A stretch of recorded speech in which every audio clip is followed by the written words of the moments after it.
चरण रज क्या है, उसकी महिमा बताने की कृपा करें। चरण रज संत वाणी में कई बार आया है। क्या है चरण रज? बंद आँखों से दृश्य अंतराकाश आत्मा है।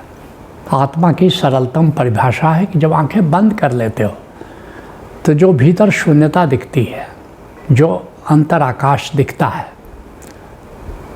वह चैतन्य है और वही आत्मा है। इसे कई नामों से पुकारा गया है। भारत के ऋषि इसे सहस्त्रदल कमल कहते हैं। एक ऐसा कमल जिसमें हजारों पंखुड़ियां हैं, उसको सहस्त्रदल कमल कहते हैं। ये जैसे कमल का फूल कैसा होता है, रंगीन होता है, और कैसा होता है, उसमें पंखुड़ियाँ होती हैं, सुंदर होता है। जब हम बंद करते हैं अपनी आँख और देखते रहते हैं थोड़ी देर, जबकि बाहर का प्रकाश छन जाता है, बाहर से कोई प्रकाश की किरण नहीं आती है पलकों के भीतर, उस समय ये कमल दिखता है। इसीलिए संतों ने इसको सहस्त्रदल कमल कहा है। अलग अलग प्रदेश के, अलग अलग संस्कृतियों के, अलग अलग रहस्यदर्शियों ने उसको अलग अलग नाम दिया है। जैसे यूरोप के जो रहस्यदर्शी हैं उसको मिस्टिक रोज कहते हैं, रहस्यमय गुलाब, ऐसा नाम देते हैं। कई मिस्टिक्स यूरोप के ऐसे हैं जो उसको कहते हैं मैजिक रोज, जादुई गुलाब है, ऐसा नाम उसको देते हैं। उसी तरह जो चीन के रहस्यदर्शी हैं, जैसे लाओ त्से हैं, च्वांगसू है, वे इसे गोल्डन फ्लावर कहते हैं। जैसे गेंदे का फूल होता है, उसमें भी हजारों पंखुड़ियाँ होती हैं, तो उसको गोल्डन फ्लावर कहते हैं। उसी तरह तिब्बत के जो रहस्यदर्शी हैं वे इसको मणि पद्म कहते हैं। मणि पद्म का क्या अर्थ हुआ? डायमंड इन द लोटस, अर्थात कि नीला कमल है। पद्म कहते हैं नीले कमल को, और उसमें जैसे हीरा जड़ा हुआ हो उसके मध्य में। आपने दशम द्वार का नाम सुना होगा, 10वां द्वार, जो मध्य में चमकता हुआ एक बिंदु दिखता है उस अंतराकाश में, उसको दशम द्वार कहते हैं।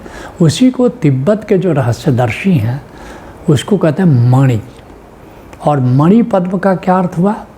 वह जो नीला कमल खिला हुआ है उसके बीच में एक मणि चमक रहा है, तो इसलिए उसका नाम है मणि पद्म। इसलिए उनका जो प्रसिद्ध मंत्र है, ओम मणि पद्मे हुम, जो ओंकार है परमात्मा, वो देखने में कैसा है? वो मणि पद्म के तरह हमारे भीतर दिखता है। और हुम अर्थात कि वही मैं हूँ, वही मेरी औकात है, वही मेरी हैसियत है, वही मेरा वजूद है। भारत के संत, खास करके जो भक्त संत हैं, वे इसे परमात्मा का चरण कमल कहते हैं। परमात्मा कहाँ तक विस्तृत है, उसका दूसरा छोर कहाँ है, ये तो पता नहीं, लेकिन संत कहते हैं कि परमात्मा का चरण कमल देख सकते हो तुम, क्योंकि वो हमारी आत्मा है। ज्ञानी जिसको आत्मा कहते हैं उसी को संत, खास करके संत मत के जो संत हैं, वे उसको परमात्मा का चरण कमल कहते हैं, क्योंकि इसमें भक्ति में बड़ी सुविधा हो जाती है। अगर कहते हो कि ये मेरी आत्मा है तो फिर भक्ति की संभावना नहीं है, क्योंकि वही तो मैं हूँ। स्वयं से भक्ति कैसे करोगे? तो इसलिए भक्तों ने उसको परमात्मा का चरण कमल कहा है, क्योंकि आत्मा ही परमात्मा है, आत्मा का विस्तार ही परमात्मा है। लेकिन भक्तों ने, चूँकि भक्ति की सुविधा बनी रहे, द्वैत की सुविधा बनी रहे, इसलिए उसको परमात्मा का चरण कमल कहा है। या उसको कहते हैं कि ये चरण रज है, अर्थात परमात्मा के चरणों की धूल है। परमात्मा के चरण में ये जो इस तरह पंखुड़ियाँ 1000 पंखुड़ियाँ हैं, इसको कहा ये परमात्मा के चरण की धूल दिख रही है, उसको पराग है, उस फूल का पराग है, ऐसा समझ लो। तो इस तरह जो भारत के संत हैं उसको परमात्मा का चरण कमल कहते हैं या परमात्मा का चरण रज कहते हैं, और ओशो धारा में उसी को हम आत्मकण कहते हैं। यह आत्मा का स्वरूप है, क्योंकि जब ध्यान करते हो तो ध्यान का क्या उद्देश्य है? ध्यान एक आत्म परिचय का प्रयास है, और जब परिचय प्राप्त करना हो तो हमको नाम जानना चाहिए, उसका रूप जानना चाहिए, उसका गुण जानना चाहिए। तो ये जो चरण रज जिसको संत कह रहे हैं, ये वास्तव में पर आत्मा का स्वरूप है, और अलग अलग नामों से अलग अलग संतों ने, अलग अलग ज्ञानियों ने, अलग अलग स्थान के रहने वाले रहस्यदर्शियों ने अलग अलग नाम दिया है। तो चरण रज के बारे में पूछते हो तो ये जो आत्मकण है, ये जो सहस्त्रदल कमल है, यही चरण रज कहा जाता है। अब पूछा है कि चरण रज की महिमा क्या है, इसका महत्व क्या है? तो ये जो चरण रज अर्थात आत्मकण के निरंतर दर्शन से समाधि घटित हो जाती है, इसलिए इसका विशेष मूल्य है कि अगर समाधि में जाना है तो फिर चरण रज का निरंतर निष्प्रयास दर्शन करते करते रहने से समाधि घटित हो जाती है, और इसके स्मरण से, दर्शन से समाधि घटित होती है, और इसके स्मरण से क्या होता है? इससे भक्ति हो जाती है, और भक्ति परवान चढ़ती है। परमात्मा का चरण रज या चरण कमल अगर इसको जान करके अगर इसको निरंतर देख रहे हो तो भक्ति हो जाती है, और निरंतर देख रहे हो तो फिर समाधि घटित हो जाती है। ये इसकी महिमा है, ये इसका मूल्य है, ये इसका महत्व है। और इसीलिए संतों ने परमात्मा के चरण रज अथवा चरण कमल के बारे में खूब वर्णन किया है अपनी वाणियों में। उसमें से कुछ संतों की कुछ वाणियाँ यहाँ पर उद्धृत कर रहे हैं। इससे समझ पाओगे कि वास्तव में परमात्मा के चरण रज का या परमात्मा के चरण कमल का क्या महत्व है। जैसे गुलाल साहब संत हुए, भुरकुड़ा पूर्वी उत्तर प्रदेश में है। तो गुलाल साहब बहुत ही पहुँचे हुए संत हैं। क्या कहते हैं? आँखियाँ प्रभु दर्शन नित लूटी, मेरी आँखों का सौभाग्य है कि वे प्रभु का दर्शन कर रही है, और कह रही है लूटी मतलब मज़ा कर रहे हैं एकदम से। तो आँखियाँ प्रभु दर्शन नित लूटी, हाँ तो वह चरण कमल में जुटी। जैसे भौरा रसपान करता है, ठीक उसी तरह से मेरी आँखें भौरा बन गई हैं और तुम्हारे चरण कमल में का रस लेने में जुट गई है। तो बहुत ही सुंदर उपमा दिया है, और सच कहो तो कई संतों ने उसे चरण कमल चरण रज कह करके वर्णन किया है, लेकिन केवल प्रतिनिधि रूप में कुछ संतों की कुछ वाणियों को मैं उद्धृत कर रहा हूँ। ऐसे गुरु अर्जुन देव जी क्या कहते हैं?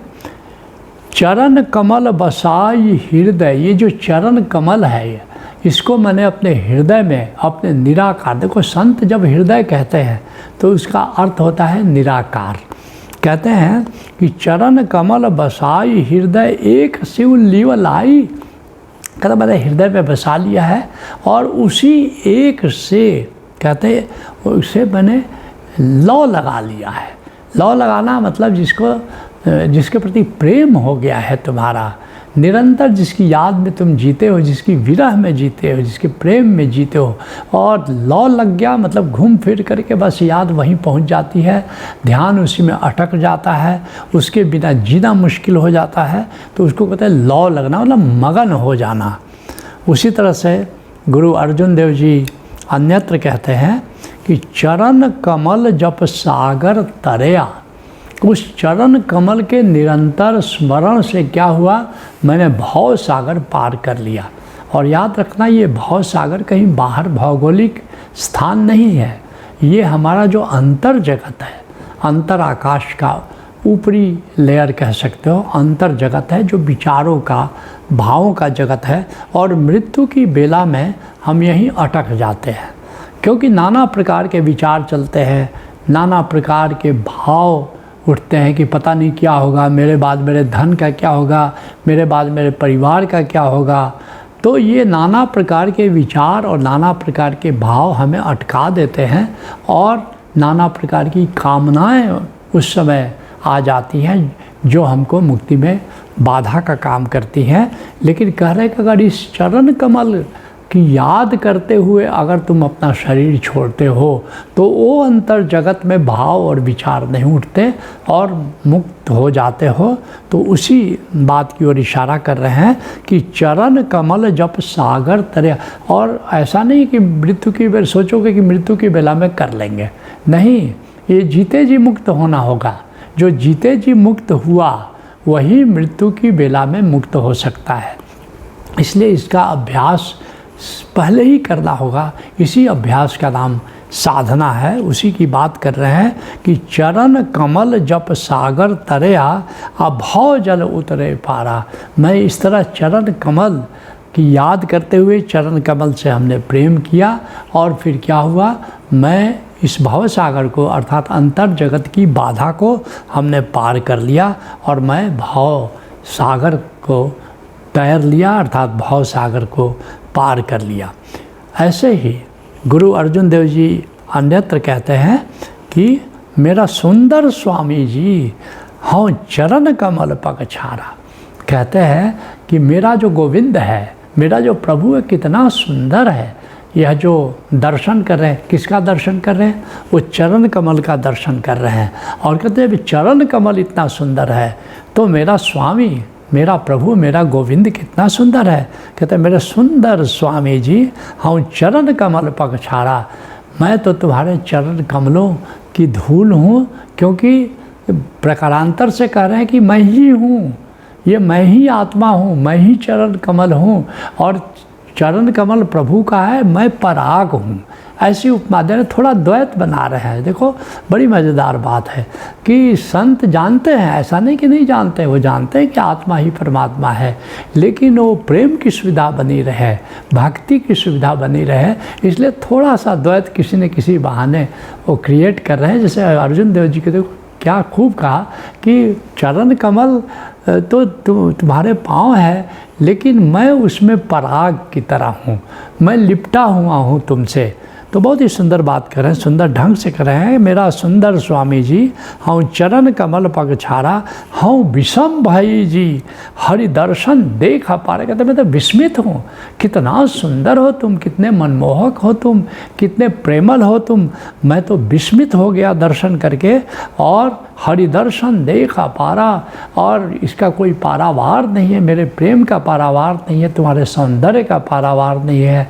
और फिर कितने विराट, जब चरण कमल मैं देख पा रहा हूँ, लेकिन तुम्हारी विराटता, तुम्हारा सौंदर्य, तुम्हारी महिमा, तुम्हारे गुण, उसका क्या मैं बखान कर सकता हूँ। इसी तरह अन्यत्र गुरु अर्जुन देव जी कहते हैं सुनो बिनो प्रभु मेरे मीता। बड़ा प्यारा अंदाज है। कहते हैं कि मैं प्रार्थना कर रहा हूँ हे प्रभु, और तुम्हें मित्र जान करके प्रार्थना कर रहा हूँ। मित्र से अगर प्रार्थना करते हो तो बड़ा भरोसा है कि मेरा मित्र है, और मित्र है तो मेरा काम ज़रूर करेगा। तो कहते हैं सुना हो बिनो प्रभु मेरे मीता, हे गोविंद, हे मेरे मित्र, ये मेरी प्रार्थना सुनो। क्या करें, चरण कमल बसही मेरे चीता।